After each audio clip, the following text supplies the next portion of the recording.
اكيد انت بتقلب على السوشيال ميديا لقيت البنت دي. لقيت ابويا بيتشد من 3 4 وواحد بيشدني من شعري وبيسحلني في الشارع وكل تركيزه على هدومي، سايب كل حاجه وماسك في بنطلوني. دي هبه حسان من كفر الشيخ، 23 سنه، معاها كليه تربيه او اداب تقريبا، وزي ما معظمنا عارفين قصتها، هي بتشتكي ان في ناس هيبنوا في بيتها، والناس دول جيرانها، وجيرانها دول ولاد عمها. لا مش بس كده، قالت ان هم اعتدوا عليها بالضرب وشدوها من بنطلونها وعروها وكمان سحلوها، وقالت كمان انهم اعتدوا على ابوها الاخرس، الراجل المريض اللي عامل عمليتين في القلب. معظم الناس اكيد سمعوا الكلام ده، وهي ترند على السوشيال ميديا بقالها اسبوعين، وانا ما حبيتش اعمل فيديو في الوقت ده علشان ما يبانش ان انا بحكها في الترندات. بس اقول لك على سر، معظم بتوع الفيديوهات بيحكوها في الترندات، وخاصه لو حاله زي دي بنت ومظلومه، فيطلع هو بدور السوبرمان اللي هيجيب حقها وبالتالي يجيب مشاهدات اكتر. معظمهم مش كلهم بصراحه. واللي خلاني اعمل فيديو النهارده بالذات اني وجدت اخيرا فيديو للطرف الثاني اللي وارد يكون مظلوم. انا عارف ان الفيديو ده هيجيبني الارض اساسا، وكل الناس هتهاجمني، هتحسسني ان انا بحارب البنت. انا لا بقول هي مظلومه ولا ظلمه، انا بقول ان احنا سمعنا من طرف واحد والطرف الثاني لحد الان ما ظهرش. بناء على ايه نحكم انها مظلومه؟ مش وارد تكون بتبان على الطرف الثاني؟ ليه مش وارد؟ مش معنى انها بنت تبقى ملاك وما بتغلطش. الطرف الثاني يا معلم هو حاتم الخلفات اللي هو ده.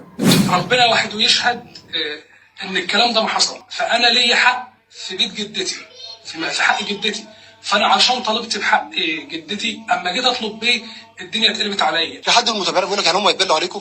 حد متابع؟ يتبلوا علينا، ما يتبلوش علينا ليه؟ لازم تفهم كلامي كويس، انا لا اقصد هي ظالمه ولا هو ظالم، ولا هي مظلومه ولا هو مظلوم. انا كل هدفي ان احنا نتحرى الحقيقه الاول قبل ما نطلع وننشر ونتكلم. وللاسف بعد ظهورهم هما الاثنين مفيش اي حاجه واضحه برضه، مفيش حاجه تثبت مين الظالم ومين المظلوم. كل مطلوب مننا ان احنا ندعي ان الحق يرجع لاصحابه، لا اكتر ولا اقل.